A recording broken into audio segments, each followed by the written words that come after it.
நம்ம எல்லாம் கண்களை மூடி தேவனை நோக்கி ஜெபிப்போம். எங்களை அளவில்லாமல் நேசிக்கிற அன்பு தகப்பனே, உம்மை பாடி ஆராதிக்க நீ கொடுத்த நல்ல நேரத்துக்காய் நன்றி ஆண்டவரே.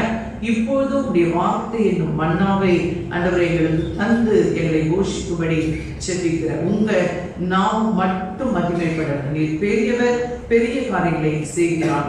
இயேசுவின் நாமத்தில் ஜெபிக்கிறோம் ஜீவனுள்ள நல்ல பிதாவே. ஆமென் ஆமென். ஹல்லேலூயா ஹல்லேலூயா ஹல்லேலூயா. நல்ல கரங்களை தட்டி தேவனை நம்ம வரவேற்போம். அவர் நடுவில் பெரியவராய் இருக்கிறார். ஆமென் ஹல்லேலூயா. இப்போது வாசி கேட்போம். 1 தெசலோனிக்கேயர் 5வது அதிகாரம் 16, 18, 14 18 வசனங்கள். 1 தெசலோனிக்கேயர் எல்லாரும் எடுத்துக்கொள்ளுங்க. வார்த்தைகளை வாசி கேட்போம். எப்பொழுதும் சந்தோஷமாயிருங்கள். எப்பொழுதும் சந்தோஷமாயிருங்கள். இடைவிடாமல் ஜெபம் பண்ணுங்கள். இடைவிடாமல் ஜெபம் பண்ணுங்கள். எல்லாவற்றிலேயும் ஸ்தோத்திரம் செய்யுங்கள். எல்லாவற்றிலேயும் ஸ்தோத்திரம் செய்யுங்கள். அப்படி செய்வதே கிறிஸ்து இயேசுவுக்குள் உங்களை குறித்து தேவனுடைய சித்தமாய் இருக்கிறது. எப்பொழுதும் சந்தோஷமாய் இருங்கள்.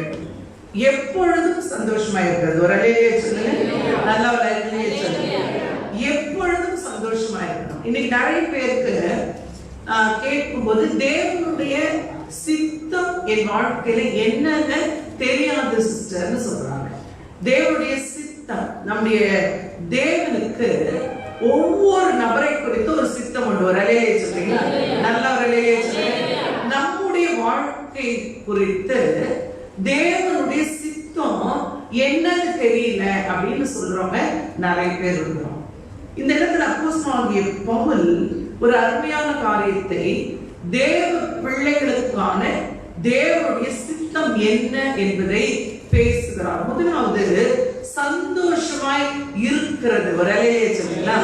எப்பொழுதும் சந்தோஷமாய் இருக்கிறது. ஆண்டவர் நம்மிடத்துல என்ன எதிர்பார்க்கிறார்? எப்பொழுதும் சந்தோஷமாய் இருக்க வேண்டும் என்று நினைக்கிறார். ஒரு அலையிலே சொல்லுங்க. அது ஒருவேளை நமக்கு கடினமான காரியமாய் இருக்கலாம். ஆமென் சொல்லுங்க. ஆமென். ஆனா அது ரொம்ப லகுவானதுன்னு வேதம் சொல்லுகிறது. எப்பொழுது எப்படி சந்தோஷமாய் இருக்கிறது? நீங்க பார்க்கும்போது 2 நபர்களை உங்களுக்கு நான் காண்பிக்க விரும்புகிறேன். முதலாவது ஆதியாகமத்துல ஈசாக்கை குறித்து வாசிக்கும் போது, ஈசாக்கின் நாட்களில நிறைய பிரச்சனைகள் இருந்தது. ஆனாலும் ஈசாக்கு தன் மனைவியோடு மிக சந்தோஷமாய் வாழ்ந்ததாய் வேதம் சொல்கிறது. தேவனை ஒரு மனுஷன் நம்புவான் என்று சொன்னான், தேவனை ஒரு நபர் விசுவாசிப்பான் என்று சொன்னால் நாளைய தினத்தை குறித்து கவலைப்பட மாட்டான். அல்லேலூயா. இன்றைய தினத்தை குறித்து கவலைப்பட மாட்டான். ஒரு அலையிலே சொல்லுங்க. நல்ல ஒரு அலையிலே சொல்லுங்க. இன்னும் நல்ல ஒரு அலையிலே சொல்லுங்க. நம் தேவனை நம்புகிற நம்பிக்கை அல்லது விசுவாசம் நமக்குள்ள இருந்தா நமக்கு ஏதோ ஒரு கவலை நம்மை அழுத்துகிறது. சந்தோஷமாய் இருக்க முடியாதபடிக்கு ஏதோ ஒரு பாரம் நம்மை அழுத்துகிறது. அது ஏன் அழுத்துகிறது என்கிற ஒரு கேள்வியை வைங்க. நீங்க தேவனை நம்பினால், தேவனை விசுவாசித்தால் அந்த பிரச்சனை உங்களை மேற்கொள்ள முடியாது. ஒரு அலையிலே சொல்லுங்க. தானியேல் என்கிற ஒரு வாலிப பிள்ளை, நமக்கெல்லாம் நல்லா தெரியும் தானியேலை குறித்து. அவன் இருந்த தேசம், அவன் இருந்த சூழ்நிலை எல்லாமே அவனுக்கு எதிராக இருந்தது. ஒரு அலையிலே சொல்லுங்க. ஆனா தேவன் தானியேலோடு கூட இருந்தார். ஒரு அலையிலே சொல்றீங்களா? இன்னைக்கு நம்மோட தேவன் இருக்கிறாரா இல்லையா? சொல்லுங்க. இருக்கிறார். நாம நம்புறீங்களா இல்லையா? அப்போ தானியேலோடு இருந்தார், நம்மோடும் இருக்கிறார். அல்லேலூயா அல்லேலூயா அல்லேலூயா. இன்னொரு முறை சொல்றேன், தேவன் தானியேலோடு இருந்தார். அல்லேலூயா.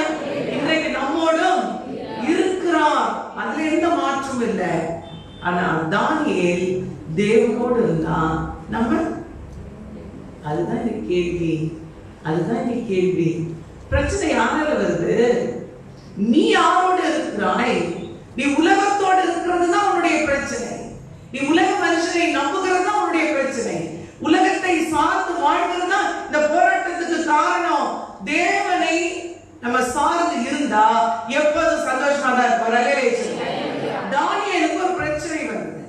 எப்படி பிரச்சனைகளை மேற்கொள்றது. நம் வேதம் எல்லாவற்றையும் நமக்கு கற்றுக் கொடுக்கிறது. தானியேலுக்கு ஒரு பிரச்சனை வந்தது. தானியேல் அதை எப்படி சந்தித்தானா, இந்த அப்போஸ்தலனாகிய பவுல் எழுதுகிறாரே, எப்பொழுதும் சந்தோஷமா இருந்தான் தானியேல். அவன் பிரச்சனை வந்தது. என்ன பிரச்சனை? அவனை கொல்ல திட்டமிட்டிருந்தார்கள். ஒரு அலையை சொல்லுங்க, நல்ல ஒரு அலையை சொல்லுங்க. ஒருவேளை இந்த நாட்கள்ல நமக்கு விரோதமாய் ஆட்கள் எழும்பும்போது அல்லது ஏதோ ஒரு பிரச்சனை வரும்போது நம்ம என்ன செய்யறோம்? முதலாவது நம்மை ஒழித்துக் கொள்கிறோம். ஒளிந்து கொள்கிறது, மற்றவர்களை சந்திக்காதது. ஒருவேளை ஒரு கடன் வாங்கின நபர் ஒரு 10,000 ரூபாய் யாருக்கோ கடன் கொடுக்கணும்னு வைங்களேன். அந்த கடன் கொடுத்தவர் போன் பண்ணுவார். என்ன பண்ணுவாரு? நாங்கெல்லாம் சிஸ்டர், நாங்கெல்லாம் விசுவாசிக்கிறோம்னு சொல்லுவாங்க. போன் பண்ணும்போது நிறைய பேர் போனே எடுக்க மாட்டாங்க, ஒளிந்து கொள்கிறது. நிறைய பேர் போன் அடுத்தவங்களை ஏற்பட்டு இல்லைன்னு சொல்றோமா இல்லையா? சொல்றாங்களா இல்லையா? ஒருவேளை ஏதோ ஒரு சண்டை வருது, போராட்டம் வருது, உறவுகளோட பிரச்சனை, அவர்களை சந்திக்கிறதே இல்லை, ஒளிந்து கொள்கிறது. நீ எங்கே போய் ஒளிந்து கொள்கிறான்? நமக்கு ஒளிந்து கொள்ள ஒரு இடம் உண்டு, சிலுவையின் மறைவிட. ஒரு அலையை சொல்றீங்க.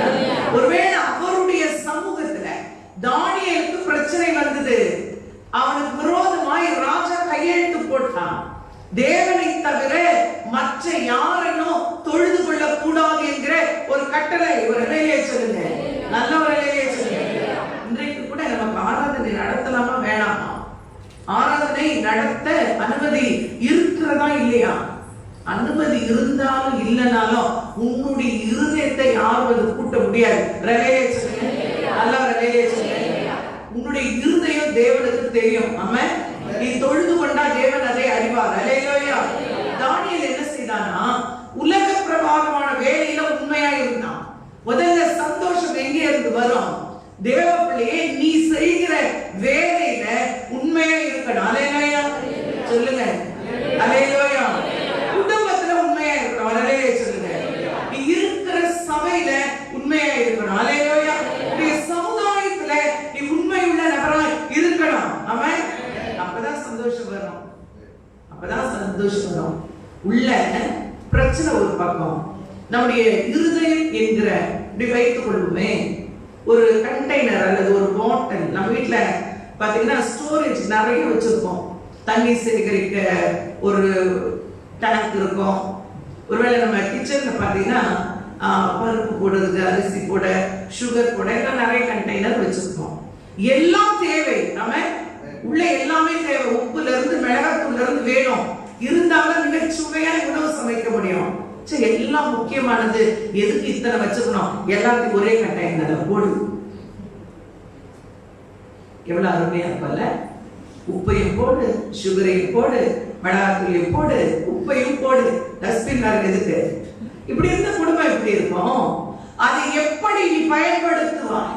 உன்னுடைய இருதயத்தை தேவ பிள்ளையே, ஒருவேளை எல்லாத்தையும் உள்ள போடுறது, உலக பிரகாரமான காரியங்கள், சிந்தைகள், தேவைகள், ஒருவேளை சண்டை, யாராவது பேசுறது, எதையுமே கிளீன் பண்றது இல்லை. ஆண்டவர் சொன்னாரு, வேதம் சொல்லுகிறது, ஒருவேளை யார் மேல கோபம் வருதா, சூரியன் அஸ்தமிக்கிறதுக்கு முன்னாடி அது என்ன செய்யுமா? தனிய கடவுது அப்படின்னு என்ன இருக்கும்? மறந்துரு.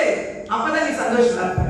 பாரு, எனக்கு ஒரு நாள் வரும் பாரு, அதுக்குள்ளதான் உன் ஹார்ட் வீக் ஆயிடுவேன். நீதான் அதுல எவ்வளவுதான் அதுக்கு வெயிட்டேஜ் கொடுப்ப. தேவன் ஒரு காரியத்தை சொல்லுகிறான், உன் இருதயத்தை எனக்கு தா. அதை பர்ஃபெக்டா வச்சாதான் நீ உயிரோடு இருப்ப. ஒரு அலையிலே சொல்லுங்க. வேற ஏதாவது கேட்டாரா? ஏசு எடுத்து வந்து கேட்டாங்க, கற்பனைகளிலே பிரதான கற்பனை எது? அங்க சொன்ன தேவனாகிய கர்த்தர் இடத்துல முழு இருதயத்தோடு, முழு, அப்புறம் முழு, எல்லாத்தையும் முழுசா கொடு. நீ எல்லா கண்டெய்னரையும் போடுறது போல உப்பை, சர்க்கரையை எல்லாத்தையும் உள்ள போட்டு அடைத்து வைத்திருக்கிறதுனாலே அங்கே தேவன் இருக்கிறதுக்கு இடமே இல்லை. அதனாலதான் நீ சந்தோஷமா இல்லை. நீ போய் முதல்ல காலி பண்ணுங்க. யார் மேலேயே கோவம் இருந்தா எடுத்துருங்க. யார்கிட்ட சண்டை போடணும் வெயிட் பண்ணீங்கன்னா விட்டுருங்க. இதெல்லாம் பிடிக்காம செய்றீங்களோ அதெல்லாம் எடுத்துருங்க. கொஞ்சம் நம்ம வீட்டை கழுவி, கிறிஸ்துமஸ் வந்துருச்சுன்னா என்ன செய்யறோம்? அப்படி ஒரு சுத்திகரிப்பு. ஆனா பாதி இருக்கும் நமக்கு தெரியாது இல்ல. அப்படியே வெளியே இழுத்து எல்லாம் கிளீன் பண்ணி வச்சுட்டோம். நான் தேவன் இருதயத்தை பார்க்கிறவன். உன்னால எப்படி சந்தோஷமா இருக்க முடியும்? அந்த தெசலோனிக்கேயர்ல பவுல் எழுதுறாரு. மற்றவங்க மேல நீங்க பார்த்தீங்கன்னா அது அந்த அதிகாரத்துல நீங்க வாசிக்கும் போது அது முந்தைய 4:12 நினைக்கிறேன் வாசிக்கும். 1 தெசலோனிக்கேயர் 4:12 வாசிங்க. நாங்கள் உங்களுக்கு கட்டளையிட்டபடியே அமைதல் உள்ளவர்களாய் இருக்கிறோம். அமைதல் உள்ளவர்களாய் இருக்கிறோம். எப்படி இருக்கணும் அப்படின்னு என்ன அர்த்தம்? சண்டைக்கு வருமா சத்துரு? நம்ம என்ன சொன்னோம்? எனக்கெல்லாம் சண்டை போட வராதியா? அப்ப என்ன சொல்லுவான்? இன்னும் கொஞ்சம், ஏன்னா நம்ம வீக்கு நினைச்சு நமக்கு சண்டைக்கு வருவாங்க. ஒருவேளை எதிர்பார்க்காத ஆளெல்லாம் விட்ட சண்டைக்கு வரும். அவன் அமைதியே ஏசு அடிச்சாங்க. என்ன செய்தாங்க? ஏச முதல் முறை ஒரு அடிச்சாங்க. சொல்றேன் டைமே வரலன்னா இப்ப எதுக்கு அடிச்ச என்ன கேட்டாரா? என்னை ஏன் அடிக்கிறான்னு கேட்டாரு. நீ கேட்க வேண்டிய இடத்துலதான் கேள்வி கேட்கணும். அவன் சொல்லுங்க. அவன் ஒருவேளை பெரிய சண்டை இயேசுவை வாரினாலே அடித்தார்கள். அவ்வளவு அடி. ஏன் அடிக்கிறது ஒரு வார்த்தை கூட ஆண்டவர் கேட்கல. அவரே சொல்லுங்களா? அந்த ஞானம் நமக்கு வேணும். ஒருவேளை அடிக்கிறார்கள், உன்னை உடைக்கிறார்கள், அவமானப்படுத்துறாங்க, நிந்திக்கிறாங்க, பேசாத தேவர்களே. அமைதல் உள்ள வாழ்க்கை. நீ உடைச்சாலும் அடுத்தவங்க உடைச்சாலும். கல்யாணத்துலதான் இந்த கதையை சொல்றேன் நான். ஆனா இப்ப உங்களுக்கு சொல்றேன், வாழ்க்கை என்பது ஒரு கண்ணாடி பாத்திரம். உடைய கையில தான் இருக்கிறது. உள்ள இருந்து நீ உடைச்சாலும் அது உடைஞ்சிடும். வெளியே இருந்து இன்னொரு ஆளை உடைக்க விட்டாம உடைச்சிருவாங்க. Be careful. நீ பத்திரமாய் வைத்துக் கொள்ள வேண்டியது. யாரும் அந்த பாத்திரத்தின் மீது கல் எறியறதுக்கு நீ அனுமதிக்க கூடாது. உள்ளே இருந்து ஆமா நான் அடிச்சான்னு திருப்பி அடிச்சுன்னா உடையது உன்னுடைய குடும்பமாய் தான் இருக்கும். தேவர்களே, அமைதல் உள்ள வாழ்க்கை எப்படி சந்தோஷமா இருக்கீங்க? இந்த வருஷத்தை முடிக்க போகிறேன், உயிரோடு இருக்கிறோம். ஆமென். சர்ச்சில் உட்கார்ந்துருக்கியா? நன்றி சொல்லுங்க. ஆமென். சபையில இங்க இருக்கிறான். வேதம் சொல்றது 2 அல்லது 3 பேர். நான் கூட அடிக்கடி யோசிப்பேன். இப்போ ஒரு அரசியல் கூட்டத்துக்கு ஒரு அரசியல் தலைவர்கள் வரான்னு வைங்களேன். அவர் கூட்டத்துக்கு 3 பேர் வந்திருக்காங்க வைங்க. அவர் வந்து பேசுறாரு, அப்படின்னு பார்ப்பாரு. கார் வரக்கூடிய கூட்டம் வந்துருச்சா, காசு கொடுத்தா கூட்டம் வாயா, வரமாட்டுறாங்க. எல்லா இடத்துலயும் மீட்டிங் நடக்குது. சரி 500 ரூபாய் இல்ல 1000 ரூபாய் கொடு, இன்னும் கொஞ்சம் கொடு, யாரையாவது கூட்டிப்பா. நம்ம நிறைய போட்டோஸ் எல்லாம் பார்த்துருப்போம்ல. இதை ஆண்டு உட்கார்ந்துருக்கோம், அதுக்கு ஒண்ணுமே தெரியாது. ஆனா அவங்க உட்கார்ந்துருக்கோம். ஏன்னா கூட்டத்தை விரும்புகிற தலைவர்கள் நம்முடைய தலைவர் இயேசு. சபையின் தலைவர் அவர். ஒரு அலையிலே சொல்லுங்களா? சபைக்கு தலைவர் ஒரு அலையிலே சொல்லுங்க. அவர் சொல்லும்போது சொல்றாரு, வேதம் சொல்லுது 2 அல்லது 3 பேர் என் நாமத்தினாலே. அப்பதான் நினைச்சேன் கொரோனா வைரஸ் நாட்கள 2-3 பேர் இருந்தாலும் நம்ம வர்றாரு. ஒரு அலையிலே சொல்லுங்க. நல்லா ஒரு அலையிலே சொல்லுங்க. நல்லா ஒரு அலையிலே சொல்லுங்க. 2 அல்லது 3 பேர் என் நாமத்தினாலே எங்கு கூடினாலும் அவர்கள் நடுவே இருப்பேன். சொல்லுங்க. நன்றி ஆண்டவரே. இப்ப நம்ம கூட யார் இருக்கிறது? அப்படியே சந்தோஷமாவே இல்லை. நம்ம உள்ள இருக்க அந்த உள்ள இருதயத்தை அப்படியே அழுத்தி அடைச்சு, ஒரு சிலர் பார்த்தீங்கன்னா வச்சு அடைச்சு அடைச்சு அடைச்சு டப்புன்னு அப்படி விழுந்தோம். என்னாச்சு? நல்லா இருந்தாரு. நீ வெளியே பார்த்து பேசுற நல்லா இருந்தாரு. அவர் உள்ள இருந்த கவலைகள், துக்கம், வாரம் வெளிப்படுத்தாமலே. நிறைய பேருக்கு எது சந்தோஷமா இருக்கு தெரியுமா? அவங்க பிடிச்ச ஆட்களோட தான் சந்தோஷமா இருக்கும்.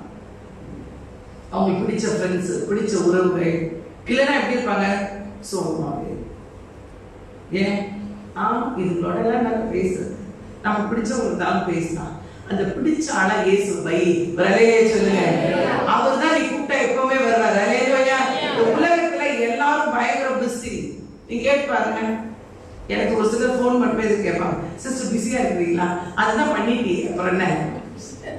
சிஸ்டர் தூங்குறீங்களா? என் தேவன் ஒருவர் தான் தூங்குவதில்லை. அவர் பிஸியா இருக்கிறது எப்போ ஃப்ரீன்றது.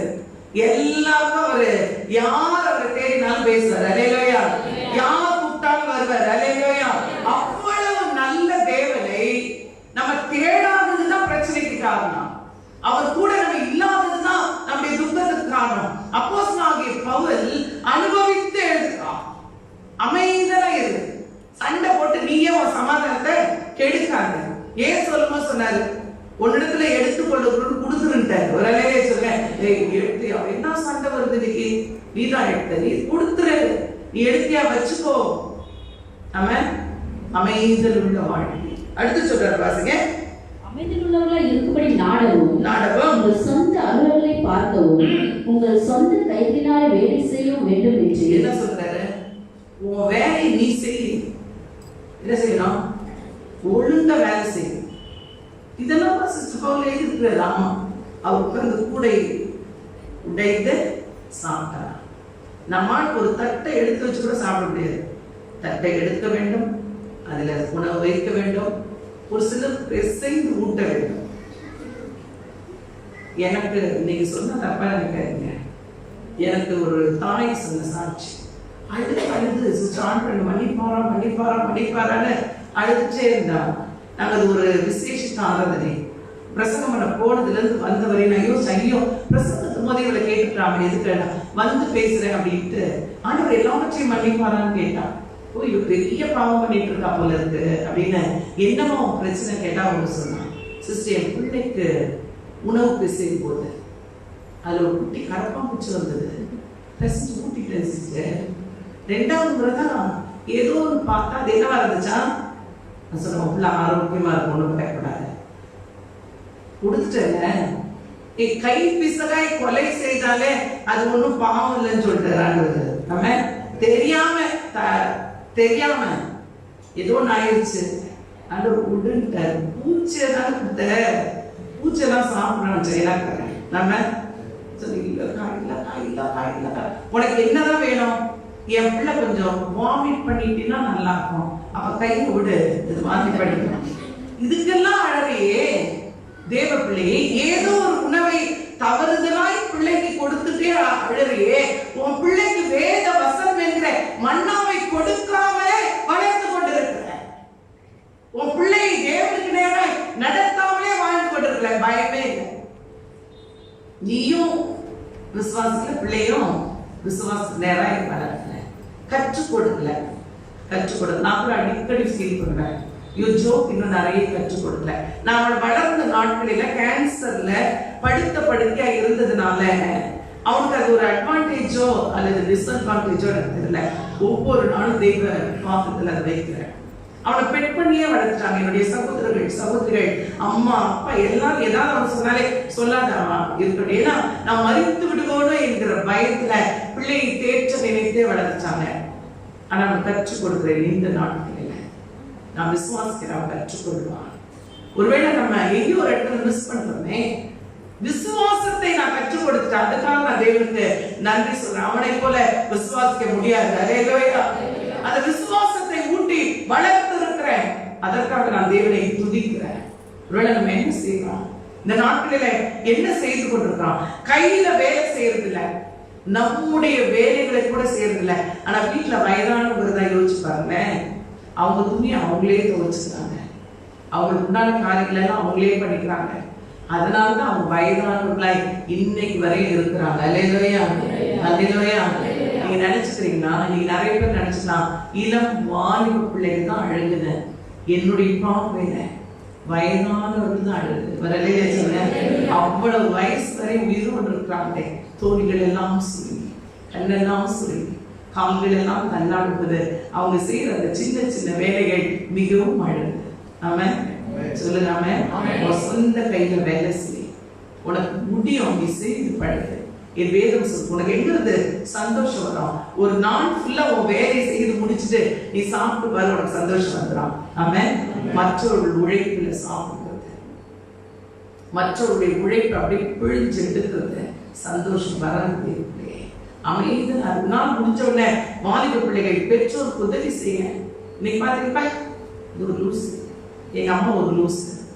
நீ ஒரு அம்மாவா ஆகும்போது உனக்கு தெரியும் எவ்வளவு கஷ்டப்பட்டு நம்முடைய தாய் நம்மை வளர்த்தார்கள் என்பது.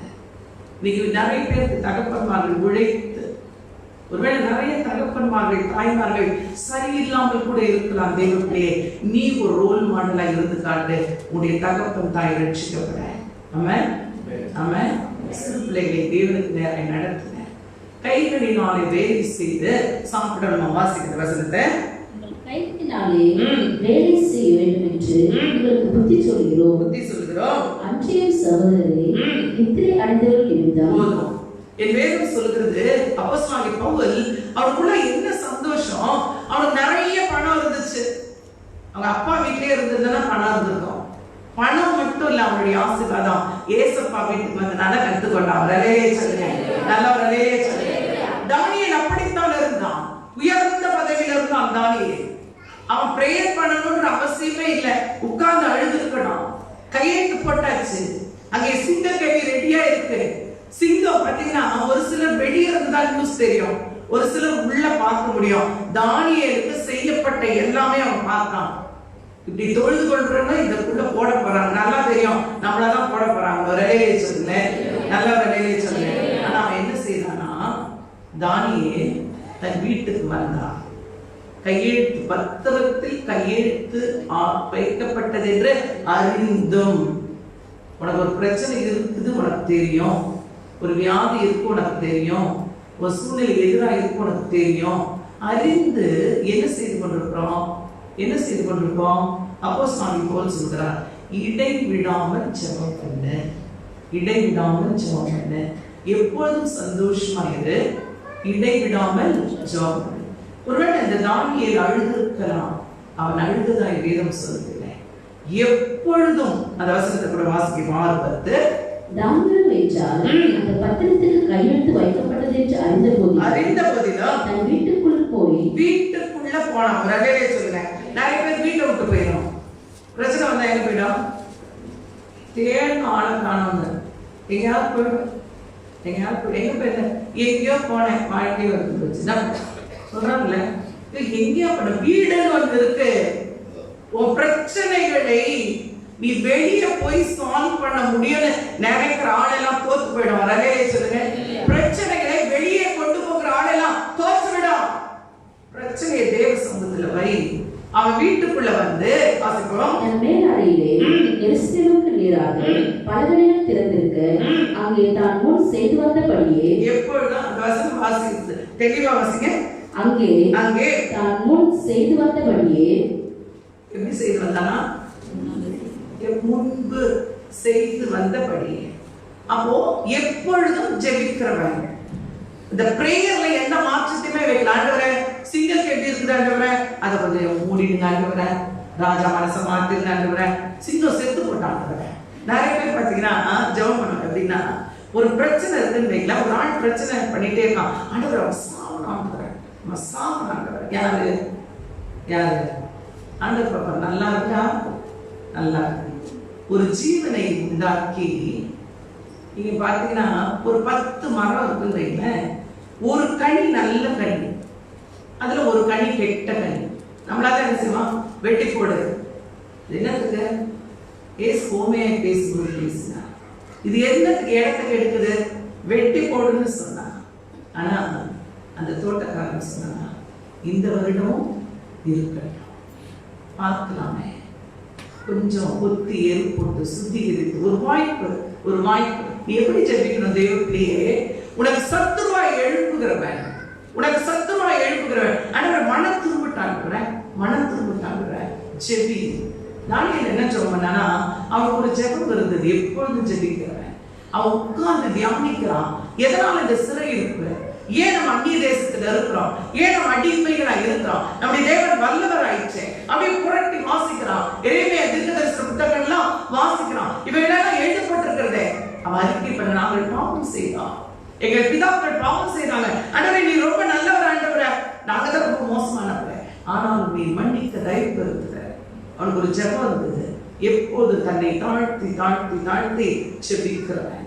அவன் எப்போது போல அன்னைக்கும் ஜெபம் பண்ணான். ஆண்டவரே சிங்கம் சாகட்டும் ஜெபம் பண்ணல. இல்ல ராஜா செத்தா இந்த ஃபங்க்ஷன் நடக்காது. என்ன நடக்காது? எவனாவது ஒரு பெரிய ஆள் சாகட்டும் அப்படின்னு நினைக்கல. அவனுடைய ஜெபம் பிரச்சனை குறித்ததாக இருக்கிறவர். நிலையில சொல்லுங்க, நம்ம ஏன் நம்மளால சந்தோஷமா இருக்க முடியல? நம்முடைய ஜெபங்கள் எப்படி இருக்கிறது? நம்முடைய ஜெபங்கள் எல்லாம் பிரச்சனைகளை சார்ந்தே இருக்குது. நிலையில சொல்லுங்க, நல்ல ஒரு நிலையில சொல்லுங்க. தேவனை சார்ந்து இருக்கிற நபர் பிரச்சனைகளுக்காக ஜெபிக்க மாட்டான். ஆமா, அந்த மோரியின் மலை மீது ஏறும்போது பிள்ளையை தன்னோடு கூட்டிக் கொண்டு போகும்போது அவன் ஆண்டவரை என்னையா நியாயமா இருக்கு, ஆடு தரான்றவரை 10 வேணாலும் தரான்றவரை, வேணா மாடு வேணாலும் தரான்றவரை, புளியெல்லாம் கூட பலியிடுறாங்க, நம்ம கேட்கிறோம்ல, புளி வேணாலும் தரான்றவரை எதுவும் சொல்லல. அவன் பலி குறித்து பேசவில்லை. அவன் ஒன்று மட்டும் தெரியும், எனக்கு குடும்பத்தை உண்டாக்குனர், எனக்கு பிள்ளையை கொடுத்தனர், என் தேவன் அன்பானவர். அங்க கேட்கிறான் தன்னுடைய பிள்ளை தகப்பனை பார்த்து. அப்பா, பலி செலுத்த போகும்போது விருந்துகள் இருக்கும், கட்டைகளை தான் இருக்கும், ஆடு தான் இருக்கும். இன்னைக்கு ஒண்ணு மட்டும் மிஸ் பண்றீங்களே டாடி, ஆடு காணுமே. அங்கே ஆடு இல்லையே, ஆடு இல்லையே. நம்மளால என்ன செஞ்சுக்கலாம், வாய் மூடு, நோய் பேசாது. தெரிஞ்ச பேச அந்த எரிச்சல் கோபம் வருதுல்ல.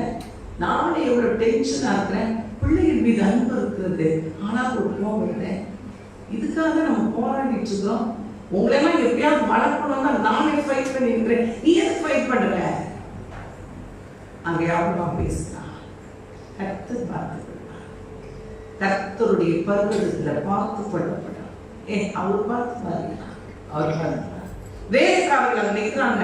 எஜமானுக்கு போறாரு, எல்லாத்தையும் எடுத்துட்டு போறாரு, ஆடு இல்லாம போறாரு. என்ன பண்ண போறாரு? வேலைக்காரர்கள் கேட்கிறாங்க, அவருக்கு பதில் சொல்றாங்க, நானும் என் பிள்ளையாண்டாலும் திரும்ப ஆண்டவரை தொழுது கொள்ள போறியா? நாங்க பலி செலுத்த போறோம், திரும்ப வருவோம். நம்ம என்ன செய்யுது? ஒரு ஆள் சிக்கா இருக்கும், போறோம் சிஸ்டர், எப்படியும் போயிடுவான்னு நினைக்கிறேன், ஆனால் அடக்கம் பண்ணிட்டு தான் வருவேன். நல்ல பிசினஸ். அப்படி ஜெபம்லாம் எப்படி இருக்குது? உன்னுடைய பிரச்சனையே இந்த வருஷம், இந்த வாழ்க்கை ஃபுல்லா நீ ஜெபித்திருப்ப. இனிமேல் பிரச்சனைகளை குறித்து ஜெபிக்காதே.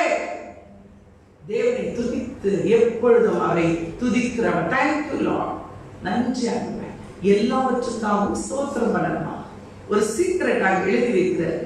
அவர் கூட நம்மள போலதான் பிரச்சனைகளை போராட்டங்களே நினைச்சிருந்தாலே கற்றுக்கொண்டு நமக்கு கற்றுக் கொடுக்கிறார். அல்லேலூயா. எப்பொழுதும் சந்தோஷமாக இருக்கிறது. இங்க பழைய ஏற்பாட்டு பரிசுத்தவான்கள் எல்லாம் திருப்பி பார்த்தீங்கன்னா ஆச்சரியமா இருக்குது.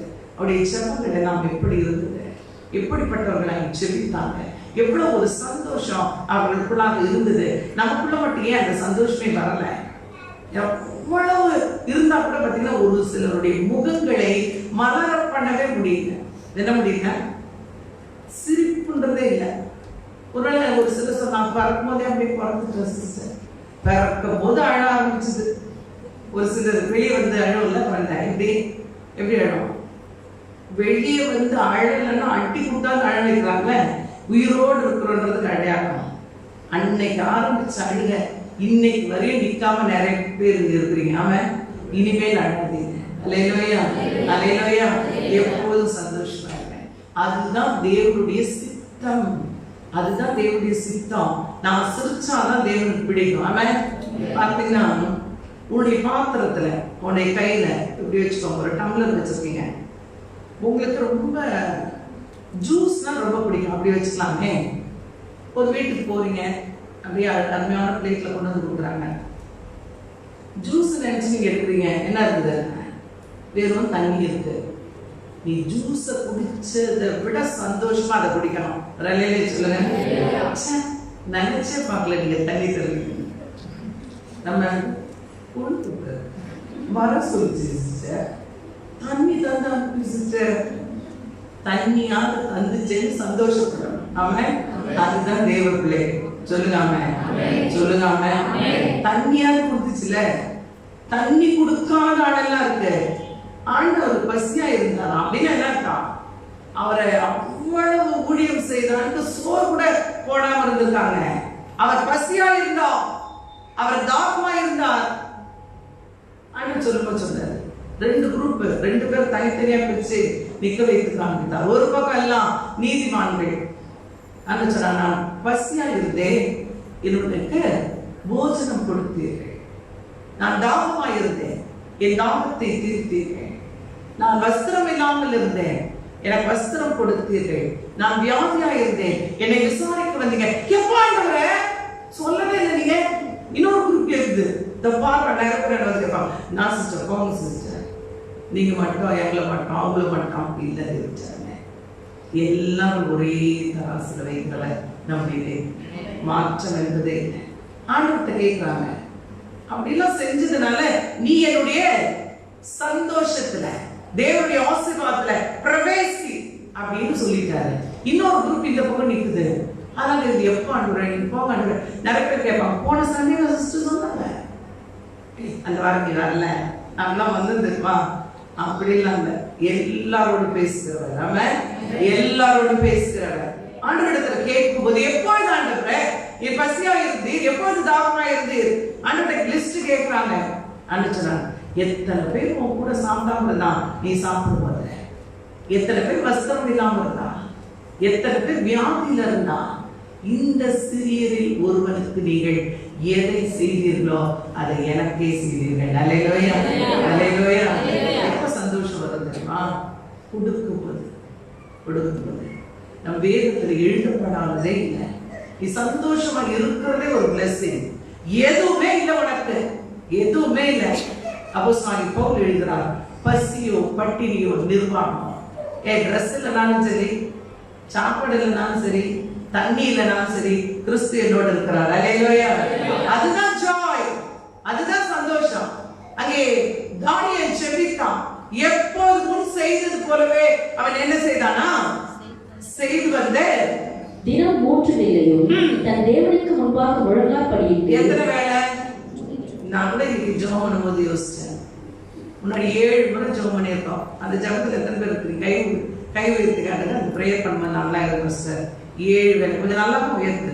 எஸ், அந்த 7 முறை நம்ம ஜெபம் பண்ணுமே, இதை கேட்டா போனோம். இல்ல சிஸ்டர், நிறைய பேர் சொல்றாங்க சிஸ்டர் ப்ரேயரே பண்ணக்கூடாது சிஸ்டர், ப்ரேயரை இப்படிதான் இப்ப கேட்கிறாங்க, ப்ரேயரே பண்ணக்கூடாது சிஸ்டர். அப்படியா? ஆமா சிஸ்டர், சர்ச்சு போனா கூட பரவாயில்லையா சிஸ்டர்? அப்புறம் அப்படிலாம் எழுதுலையா சிஸ்டர்? நல்ல வேலையா போயிடுச்சு. நாங்களாம் ஒரு முன்னாடியே பார்த்தது. எத்தனை பெருசுவாங்க, எத்தனை பெருசுவாங்க. ஜெபிக்க கற்றுக் கொடுத்தாரு. என் அருள்நாதர் இயேசு கற்றுக் கொடுத்தாரு ஜெபிக்கிறதுக்கு. யாராவது ஒரு ஆள் நீ ஜெபிக்காதுன்னு சொன்னா நம்பாது. என் இயேசு சொல்லி கொடுத்தாரு. நிறைய பேர் சொல்ல பரமண்டல ஜெபம் எதுக்கு சொல்றீங்க? ஏன் சொல்லக்கூடாது? ஏன் சொல்லக்கூடாது? எது செய்தாலும் செய்யாமதுன்னு சொல்றதுக்கு ஒரு கூட்டம் இருக்குது. நிறைய பேர் பிறப்பை ஏன் கொண்டாடுறீங்க? வரப்போறாரு பிறப்ப சொன்னாலே வரியை சொல்ல முடியும். என் பிள்ளை பிறந்துச்சுன்னு சொன்னாங்கன்னா வெளிநாட்டுல இருந்து வரப்போகுதுன்னு சொல்ல முடியும். வெளிநாட்டுல இருந்து என் பிள்ளை வரப்போகுது எப்ப பிறந்துச்சுன்னு கேட்பான். சொல்லுங்க திடீர்னு சொல்ல முடியுமா? ஒரு புதுசா ஒரு ஆளுக்கு இன்ட்ரோடியூஸ் பண்ணணும். நானு கிறிஸ்து பிறந்தோம், அவர் பூமிக்கு மனிதனாய் வந்தான், எனக்காகவே வந்தாரியா, என் பாவங்களை மன்னித்தான், சிலுவையை சுமந்தான், ஜீவனையை கொடுத்தான், என்னை பாவம் வர கழுவினான், மரித்தான், செத்தார். ஏன் சொல்றீங்க? நிறைய பேர் கேட்பாங்க. ஆண்டவர் நீங்க போய் அவரை டீக்ரேட் பண்ற மாதிரி இருக்கு. நான் இதெல்லாம் சும்மா சொல்றேன்னு நினைக்கிறீங்களா? அத்தனை பேரை சந்தித்து இருக்கிறோம். அந்த ஒரு பார்த்து எனக்கு பிடிக்கலன்னு சொல்ற ஆளெல்லாம் இருக்கு. இயேசுவையே செத்தாருன்னு சொல்றீங்க. அவர் மரித்தார் எழுதிருக்கியா? வெளிப்படுத்தல அழகா யோவானோடு பேசுகிறா, பயப்படாதே. யோவானை பார்த்து சொல்றா, பயந்துட்டா யோவான். ஆண்டவர் சொல்ற, பயப்படாதே, மரித்தே, இதோ சதா காலங்களிலும் உயிரோடு இருக்கிறேன். ஆமென். ஆராதிக்கிற தேவன் உயிரோடு இருக்கிறார். அல்லேலூயா. அவர் பிறந்தார், நமக்காக பாடுகள் பட்டார், நமக்காக சிலுவையில அறையுண்டு ரத்தம் சிந்தி மரித்தார், அடக்கம் பண்ணப்பட்டார், 3ஆம் நாள் உயிரோடு எழுந்தார், பரத்துக்கு ஏறினார், மீண்டும் வரப்போகிறார். ஆமென். சொல்லு. செபித்தான் தானியேல். எப்போது போல 3 வேளை செபித்தான். ஜெபம் வெயிட் பண்றோம். என்ன வெயிட் பண்ணான்? அவ்வளவுதான், ஆள் வந்துருச்சு. எதுக்கு? இன்னும் 1 வாரம் தான் இருக்கு. 2020 முடிக்க போறாம வரும்போதே ஒரு ஆள் சொல்லி இருந்தது, முன்னாடி கொரோனா விட இப்ப பின்னாடி வர்றது பயங்கரமா இருப்பதாம். ஓ, அது பின்னாடி வந்தாலும் சரி முன்னாடி வந்தாலும் சரி என்கிட்ட வராதபடிக்கு என்ஏசி என்னோட சொல்லுங்களாமே. அப்படி சொல்லக்கூடாது சிஸ்டர். அது வேற ஒரு குரூப் சொல்லுது. நீங்க வேற சிஸ்டர் அப்பப்போ அப்படியே சொல்லாதீங்க சிஸ்டர். யாராவது கேட்டா அம்மா கொஞ்சம் உடம்பு சரியில்லைன்னே சொல்லுவேன். ஏன்? கண்ணு வச்சிருவாங்க சிஸ்டர். ஓ, என்ன அருமையான உலகத்துல வாழ்ந்து கொண்டிருக்கான். இல்ல இல்ல வேதம் சொல்லுது அவன் காத்திருந்தான். கொரோனா வைரஸ் வரட்டும், அந்த கொரோனா வைரஸ் மனுக்குலத்தை அழிக்காதபடிக்கு ஜெபிக்கிற கடமை நம்ம மேல இருக்கு. ஆமென் ஆமென் ஆமென். என் தேவனுக்கு தெரியும் என் பிள்ளை உயிரோடு இருந்தா ஜெபிப்பா. ஆமென். இந்த சபை ஜெபிக்கும் தேவனுக்கு தெரியும். ஆனா நீங்க தீமானுங்க அது பயப்படாதீங்க. ஆமென் சொல்லுங்க. ஆமென். முன்னாடி விட பயங்கரமா வருதான் சிஸ்டர், வரட்டும். என் வேதம் சொல்றது வெள்ளம் போல சத்துரு வரும்போது என்ன செய்வாராம்? தேவாவியான குடிக்க ஏற்றுவாராம். ரலையிலே சொல்லுங்க, நல்ல ரலையிலே சொல்லுங்க, நல்ல ரலையிலே சொல்லுங்க. கரங்களை தட்டி வெள்ளம் போல சத்துரு உன்னை அழிக்க வரும்போது தேவாவியானவர் அவனுக்கு விரோதமாய் உன் பட்சத்திலே உனக்காக ஜெயப்படி ஏற்றுவார். பயப்படாதே, சந்தோஷமாக சந்தோஷமாக சந்தோஷமாக அங்கே ஜெபித்துட்டு காத்திருந்தான். அவனை கூட்டிட்டு போறதுக்கு ஆள் வந்தாங்க. எதுக்கு ப்ரே பண்ணல. ஒரு போதுகிற சொல்றாரு, போகிறதுக்கு வயதானவங்க சிஸ்டர் கொரோனா அஃபெக்ட் ஆகிருக்கு சிஸ்டர், ஹாஸ்பிட்டல் கூட்டு போறாங்க. என்னை ஏளனமாய் பேசுகிறாங்க. ஒரு ஊழியக்காரன் வியாதிப்பட்டுட்டா ஏளனமா பேசுது உலகம். தானியேலை கூட ஏளனமா பேசுது. ஜோபனியே அப்படியே வணங்கிட்டு இருந்தல, வா வா அவனுக்கு இருக்க, வா உள்ள போட சாப்பிடுப்பாரு அப்படிலாம் பேசிருக்கலாம், அவமானப்படுத்திக்கலாம். ஆனால் தானியேல் கலங்கினதா என் வேதம் சொல்லவில்லை. அவனை கொண்டு போய் சிறுகேவியில் போட்டாங்க. அந்த போதத்தை ஒரே ஒரு வார்த்தை சொன்னேன், நம் கரங்களில் இருக்கிறது வேதம், நம்முடைய வாயில இருக்கிறது வேத வார்த்தை, நம்மோடு கூட இருக்கிறவர் தேவன். நீங்க போயிட்டு வாங்குறத சும்மாவும் வந்தீங்க, கர்த்தர் சுகத்தோடு கொண்டு வந்தார். ஒரு நிலையிலே சொல்லுங்க. ஒருவேளை அவமானங்கள் வரலாம், நிந்தைகள் வரலாம், தேவன் தேவ ஜனத்தை கைவிட மாட்டார். ஒரு நிலையிலே சொல்லுங்க, நல்ல ஒரு நிலையிலே சொல்லுங்க. அவங்க உள்ள கொண்டு போய் சிங்கக்கேவிக்குள் போட்டுட்டாங்க. நீங்க பாத்தீங்கன்னா அங்க ஒரு ஆராதனை நடந்திருக்கிறது. ஒரு நிலையிலே சொல்லுங்க. நான் ஒரு கற்பனை பண்ணி பார்க்கிறேன். வெளியே இருக்கும்போது தானியேல் அங்கே 3 வேளை ஜெபித்தாராம். இங்க உள்ள வந்துட்டு தானியேலும் தேவனும் சேர்ந்து இங்க கூட சிங்கத்தையும் வச்சிருக்காங்க. அங்க சொல்லும்போது சொல்லுறான், ராஜா கேட்கிறான், தானியேலே நீ இடைவிடாமல் ஆராதிக்கிற உன் தேவன், அந்த இடைவிடாமல் வார்த்தைய அண்டர்லைன் பண்ணி வச்சுக்கணும். இன்றைக்கு தேவ ஆவியானவர் உங்களோடு கூட நம்மோடு கூட பேசுகிற வார்த்தை அது. இங்க அப்போஸ்தலனாகிய பவுல் சொல்லும்போது எப்பொழுதும் சந்தோஷமாயிருங்கள், இடைவிடாமல் ஜெபியுங்கள், எல்லாவற்றுக்கும் ஸ்தோத்திரம் பண்ணுங்கள், இதுவே தேவனுடைய சித்தமா இருக்கிறது. இயேசுக்குள் உங்களை குறித்து தேவனுடைய சித்தமா இருக்கிறது. இப்ப ராஜா பேசுறாரு. ராஜா காலடி தெரியும், இவன் இடைவிடாமல் ஆராதிக்கிறவன். அல்லேலூயா அல்லேலூயா. இப்ப ராஜா தான் பேசுறாரு அந்த வார்த்தையை. தானியேலே, தாசனாகிய தானியேலே வந்து கூப்பிடுறாரு. இப்ப 2 பேருடைய விசுவாசத்தை பாருங்களேன். யாரையெல்லாம் ஆண்டவர் ஜெபிக்க வச்சிருக்கிறாரு. ராஜாக்கு தூக்கமே வரல, ராஜாக்கு தூக்கம் வரல. தானியேலை கொண்டு போய் சிங்கக்கேவியில போட்டாச்சு. ராஜாவுக்கு தூக்கம் வர விடல தேவன். அவன் என்ன செஞ்சிருப்பான், இப்படி ஜோம் பண்ணியிருப்பான். நான் நினைக்கிறேன், ஆண்டவரே அந்த வாலிப பிள்ளை உங்களை தானே கூப்பிட்டுட்டே இருந்தான், என்னால ஒண்ணும் பண்ண முடியல, ஏன்னா நான் கையெழுத்து வச்சுட்டேன், ஆனா உமால எல்லாம் பண்ண முடியும், அவனை கொஞ்சம் பாதுகாப்பா வைங்க, நான் போய் காலையில பார்க்கணும். ஒரு வேலையை சொல்லுங்க, நல்ல ஒரு வேலையை சொல்லுங்க. ராஜா போய் செத்து போயிட்டான் நினைச்சிருந்தா தானியேலே கூப்பிட்டுருக்க மாட்டான். ஒரு வேலையை சொல்லுங்களா, நல்ல ஒரு வேலையை சொல்லுங்க, நல்ல ஒரு வேலையை சொல்லுங்க. அவனுக்கு ஒரு நம்பிக்கை இருந்தது, இந்த வாலிபன் ஆராதிக்கிற தேவனே தேவன் கண்டிப்பா செத்துக்க மாட்டான். போய் கூப்பிடான், தானியேலே நீ இடைவிடாமல் ஆராதிக்கிற உன் தேவன் உன்னை தப்புவிக்க வல்லவராய் இருந்தாரா அப்படின்னு கேட்டான். எப்போதும் சந்தோஷமா இருக்குது என்ன தெரியுமா, நான் சொன்னேன், ராஜா வந்து பேசும்போது நமக்கு எப்படி இருக்கிறதுமோ அப்பயே பண்ணதே இவருதான், கையெழுத்து போட்டதே இவருதான், நல்லா இருக்கு. ஒரு சிலர் சொல்லுவாங்க, சிஸ்டர் நான் அப்படியே அவ்வளவு சிக்காயிட்டேன் சிஸ்டர், எனக்கு விரோதமா இந்த குடும்பம் தான் எழுந்துச்சு, செய்தின செஞ்சுட்டான், மந்திரம் செஞ்சுட்டான், செத்துட்டான் பார்க்கலாம். வந்தான் பாருங்க ஆஸ்பத்திரியில, அப்படியே கண்ணு முடிட்டு திறக்கவே இல்லையே. ஆஹா, என்ன அருமையான தேவ பிள்ளை, கண்ணு கூட தோட்டல சிஸ்டர்.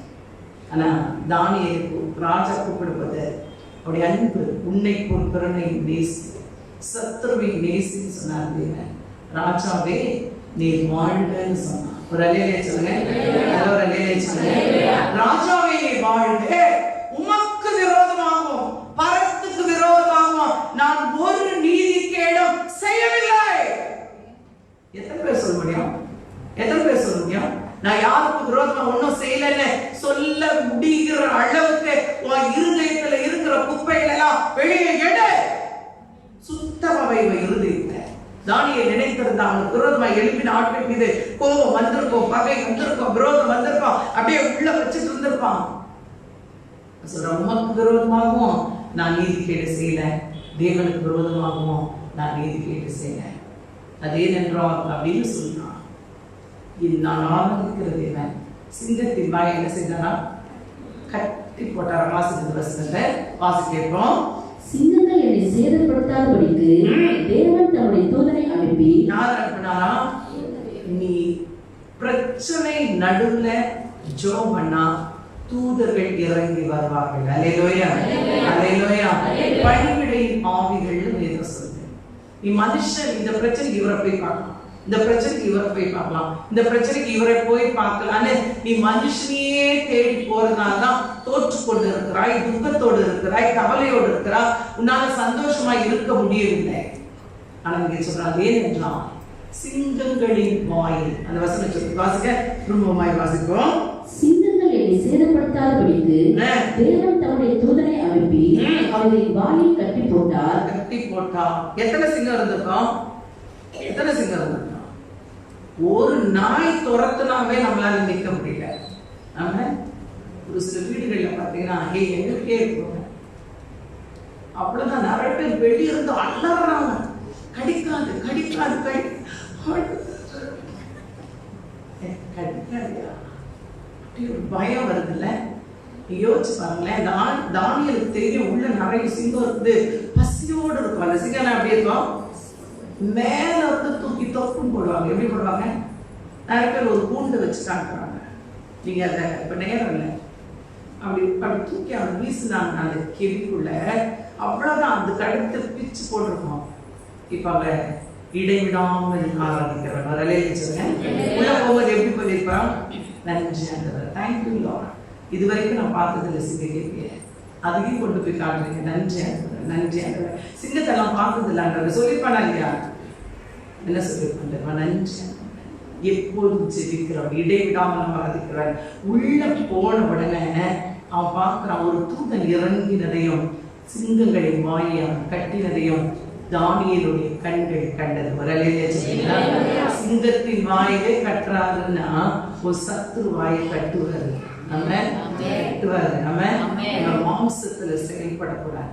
கட்டினதுனால நான் பிழைத்திருக்கிறேன்னு சொன்னாங்க. அடுத்த வருஷம் சொல்லி வாசிங்க. அதேனென்றால் அவருக்கு முன்பாக நான் குற்றமற்றவனாய் காணப்பட்டேன், ராஜாவாகி உமக்கு முன்பாகவும் நான் நீதிகேடு செய்ததில்லை என்றான். அப்பொழுது ராஜா தன்னை மிகவும் சந்தோஷப்பட்டு என்ன வந்துருச்சு? ராஜா கேட்பா, உன்னுடைய உபத்திரவத்தின் நடுவுல நீ கிரியை செய்யும் போது தேவனுக்கு பிரியமாய் உன்னுடைய சத்துரு கூட உன்னின் நிமித்தமாய் சந்தோஷப்படுறான். நீ நேசிக்கிறான். ராஜா தானியேலை ரொம்ப நேசித்தான். ஒருவேளை நம்ம உடைந்து போய் அழுதுச்சு, நிறைய பேர் அவங்க லைஃபே ரொம்ப கிரிட்டிக்கல் ஆகிப்பாங்க.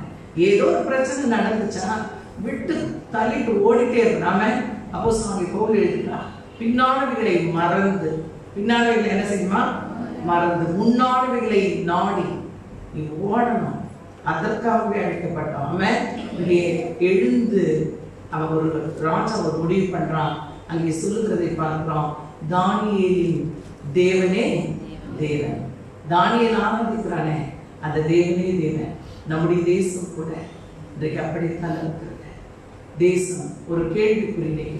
நிறைய பேர் 2021 எப்படி இருக்குன்ற கேள்வியோடு இருக்கிறாங்க. இன்றைக்கு எப்படி இருக்கிறது உங்க வாழ்க்கையில? இன்னைக்கு எப்படி இருக்குதோ அப்படித்தான் இருக்க போகுது. ஒரு இலையே சொல்லுங்க. இன்றைக்கு நீங்க சந்தோஷமா இருந்தா, சமாதானமா இருந்தா, போதும் என்கிற மனதோடு இருந்தா, அன்பு நிறைந்தவர்களாக இருந்தா, மற்றவர்களை நேசிக்கிறவர்களாக இருந்தா, எப்போதும் இடைவிடாமல் செபிக்கிறவர்களாக இருந்தா, தேவனாகிய கர்த்தர் நம்மோடு கூட தான் இருப்பாரு. இங்க ஒரு விண்ணப்பத்தை அப்போஸ்தலனாகிய பவுல் வைக்கிறார். அது 1 தெசலோனிக்கேயர்ல 5வது அதிகாரத்துல நீங்க வாசிங்க. தொடர்ந்து வாசிக்கும் போது அந்த வார்த்தைகளை வாசிப்போம். 23 வரையும் வாசி, 24 வரையும் வாசிங்க. ஆவியை அவித்து போடாதிருங்கள், தீர்க்கதரிசனம் எல்லாவற்றையும் ஸ்தோத்திரம் செய்யுங்கள், எல்லாவற்றையும் ஸ்தோத்திரம் செய்யுங்கள்.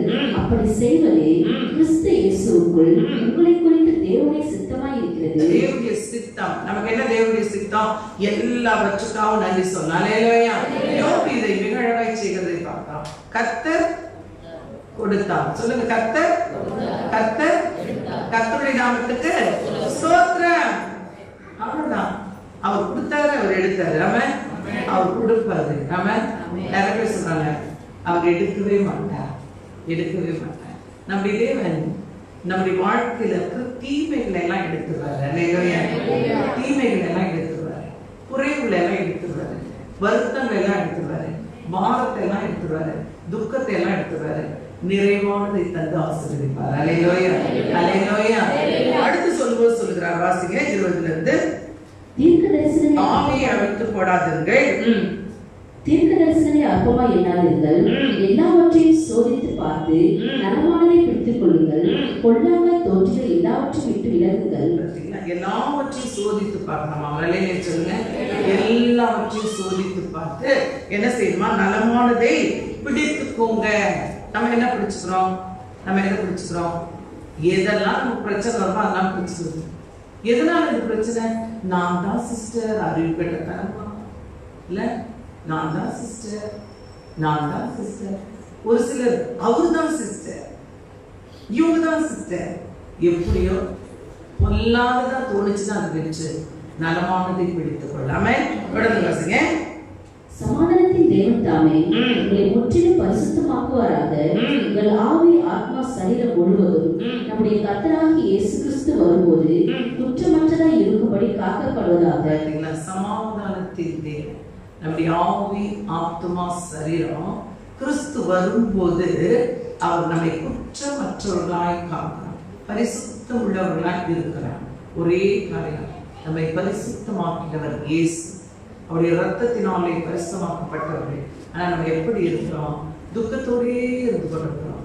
ஆண்டவர் இடத்துல விரும்புகிறதெல்லாம் சந்தோஷமா இருக்கிறாங்க. நீங்க சந்தோஷமா இருக்கிறதுக்கு யாரும் உங்களுக்கு பணம் தர தேவையில்லை. அதெல்லாம் டிராமா, சினிமா நடிகர்கள்லாம் காசு கொடுத்தா சிரிப்பாங்க, காசு கொடுத்தா அழுவாங்க, காசு கொடுத்தா என்னதான் பண்ணுவாங்க. நம்முடைய தேவன் நமக்கு சந்தோஷமா இருக்கும்படி அவர் உயிரையே கொடுத்துறாங்க. நம்ம உயிரையே கொடுத்திருக்கிறார். சமாதானமாய் வாழ்படி ஜீவனையே கொடுத்திருக்கிறார். அவர் நம்மிடத்தில் எதிர்பார்க்கிறது, நம்மிடத்தில் விரும்புகிறது.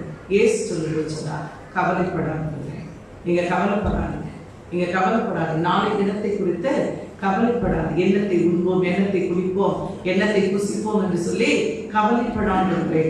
முதலாவது தேவனுடைய ராஜ்யத்தையும் அவருடைய நீதியும் தேடுங்கள், இவைகள் எல்லாம் உங்களுக்கு கூட கொடுக்கப்படும் சொன்னாலே.